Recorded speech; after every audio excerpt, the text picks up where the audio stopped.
it's Laura at Aquamarine18. Thanks for stopping by my channel today.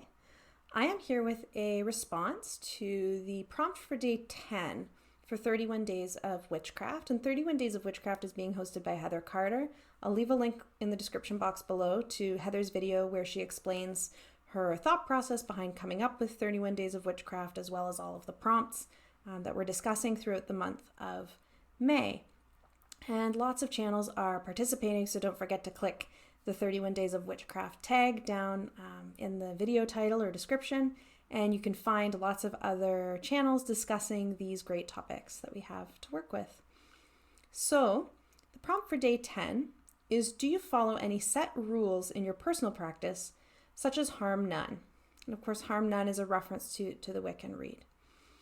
And this question is an interesting one for me, and it's an interesting and kind of tricky one to answer for some of the same reasons as the prompt from a couple of days ago about environmental sustainability and environmental consciousness, which, if you haven't watched that video, I talk about environmental consciousness and sustainability in my practice.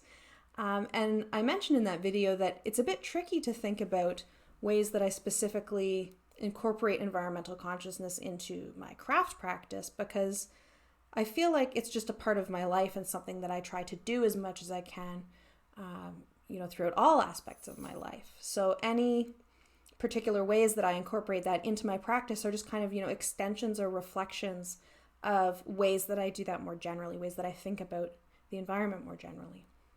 So this question about rules in personal practice, I have a bit of a kind of similar initial kind of orientation towards, in that I don't really have any set rules for my personal practice, something like harm none, that are very, very specific to my practice. So much as I do have kind of ways of working that are extensions of ways that I think about the world and walk through the world and work in the world in general. And I will say I'd like to kind of reframe a little bit in elaborating on this answer because, as an anarchist, I'm pretty rules averse a lot of the time. So, when I think about this, I'd prefer to think about whether I adhere to any particular commitments in my personal practice as opposed to following rules, because I feel like for me, the difference, and again, this is just for me, not me telling other people how to talk about what they do. For me, the difference between rules and commitments is that the commitments are things that are, self-generated for me. They're things that I come up with and decide that for me are important and that I'm going to do because they're important.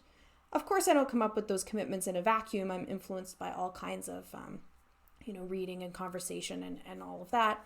But a commitment is something that I've come up with, as opposed to a rule, which I think a bit more when I think about the language of rules as something that's given from somewhere else, right?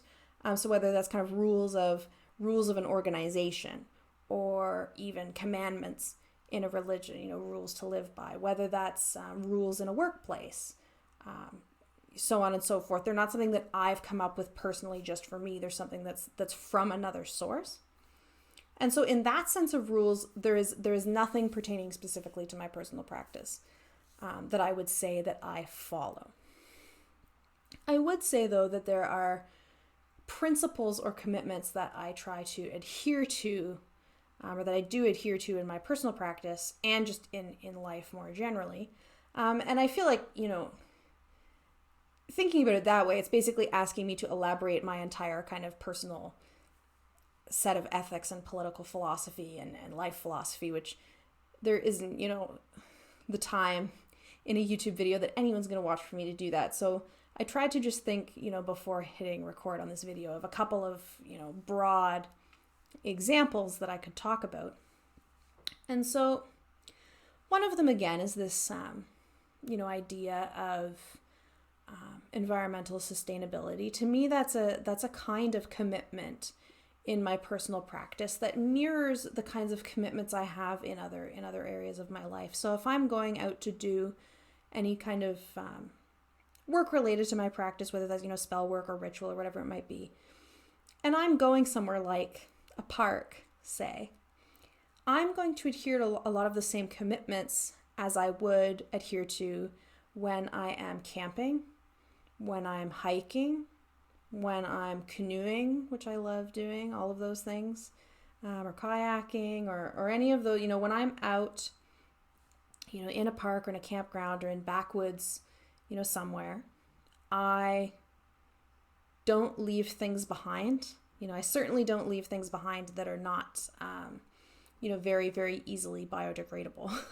There's this saying, and I don't know the origin of this saying. There's a saying of like, take only photos and leave only footprints. This kind of idea of, when you go out into the world, don't be leaving litter, and also don't be taking things out of there, right? And there's all kinds of environmental reasons for that, whether that's not spreading invasive species or disrupting ecologies and food chains and things like that, right? And those are kind of like rules, and they're kind of like commitments that I absolutely adhere to where relevant in my ritual practice or my spell practice or my magical practice, but that aren't specific to it, right? They're things that really apply to quite a lot of areas of my life, considering how much time I spend, outside. Another that I thought of, that's perhaps, one that would be familiar to a lot of folks, who read tarot is,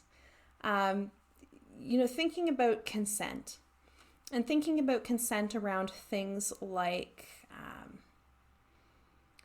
to what extent one might try to work with tarot or other divinatory tools to find things out about someone else. Sometimes we talk about third-party readings. I think that that's tricky language for a number of reasons that I won't get into here, but, there's all this kind of interesting discussions about the ethics of that and how much kind of looking in on someone else who isn't there, who's not participating in a reading, is appropriate or is ethical, right? And so I think, a lot about things like that, and I don't, for example, as a rule, maybe it's a rule, but really I'm going to call it a commitment. I don't ask the cards what people in my life need. I don't ask the cards what people in my life want, because I prefer to ask people themselves directly, right? And this has something to do with respecting other people's autonomy and self-determination, and also something about consent. And respecting self-determination and autonomy and consent is a really important commitment and principle. Again, it's not in any way, spiritual practice or craft practice specific, because it applies to really all areas of personal interaction, I think, right? The ways that we interact with each other. But it certainly is relevant to a spiritual practice. Particularly when you're thinking about things like spell work, or when you're thinking about things like divination, how interacting with others who are not there, who don't know they're being interacted with, right? That's really important. That's really, really important to think about ethically, right? And, we're not all going to be on exactly the same, the same page on these kind of things, but it is important to me in terms of thinking about rules/commitments to follow in my personal practices. It is important for me to think and be in my own sense of things, be ethical and responsible around that, right? And this is something that for me, is a very personal thing. I don't, for example, read tarot professionally or do spell work professionally. I don't have the element of like legal liability and things like that to think about that some folks do when it comes to, doing particular kinds of workings. But I think it's important to think about. And I think always, ask people what they want, ask people what their needs are, as opposed to trying to like suss it out through the tarot. That's my personal thoughts on that one. And then in terms of commitments, I would also just say that, insofar as magic is in part something that I engage in, or that people engage in, with an aim to changing the world, in some way, changing the world in some way. Whether that's changing my own consciousness or changing something else in the world. I bring to that personal practice, to that spell work practice, to that magical practice, all of the ethical and political commitments that I carry throughout the rest of my life. In terms of what kind of world that I want to live in, what kind of world is it that I want my contribution while I'm here, to help bring about, and what strategies and tactics do I think are best to do that, right? That's an activist question. As an activist, what kinds of strategies and tactics do I think are right and are right for me to engage in? And that can extend to something like a magical practice as well, right? What kind of world am I trying to bring about, and how do I think that I want to do that? And so, I'm not going to go into in great depth like all of my thoughts about, strategy, changing the world strategy and tactics. That's not something that will fit in here. But it is to say that I think about those things, goals and strategies and tactics, in activism, in terms of changing the world, and in terms of a magical practice, in terms of changing the world, with the same sets of commitments, right? So to bring back to the question, because I always seem to kind of ramble my way miles away from the question as it was asked, do I follow any set rules in my personal practice? I adhere to a set of commitments, and they're a set of commitments that I adhere to, as I go through the world and as I try to create change in the world, that are not unique to my personal practice, or not specific to my spiritual or magical practice, but are certainly very often relevant to it and do come into it. So maybe that answer's like a bit nebulous. I don't know. I never know with these answers if I've been, that clear or said what I wanted to. But I'm going to cut it off here for now. Trying to keep these, a reasonable length. I know there's so many good videos being made by so many great channels for this 31 Days of Witchcraft. It's really hard to keep up, so trying to keep things a bit shorter. Thank you so much for watching. I will see you again tomorrow for another video. Do leave your thoughts in the comments if you would like to share. Always happy to have discussion with you. Have a great day, and I will see you tomorrow.